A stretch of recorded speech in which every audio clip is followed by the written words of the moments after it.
కానీ శిశిర ఋతువు రాగానే అవి వాటంతట అవే రాలిపోతాయి. సృష్టి కూడా ఒక మహావృక్షం లాంటిదే. అలాగే ప్రతి మనిషి, పశుపక్షాదులు ఈ వృక్షంపై జన్మించి పెరిగి రాలిపోయే ఆకులే.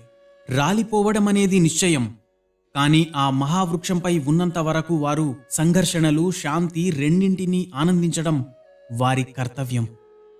మానవ సమాజం రూపొందించిన నీతి, ఆదర్శం, ధర్మం ఇవన్నీ సముద్రంపై నిర్మించిన ఇసుక భవనం మాదిరిగా ఉంటాయి. కాలం తాకిడికి అవి అనునిత్యం కూలిపోతూనే ఉంటాయి. వాటిని నిరంతరం నిర్మించుకుంటూ ఉండడం తప్పనిసరి. లేదంటే నీతి, ఆదర్శం, ధర్మం ఇవన్నీ నాశనమైపోతాయి.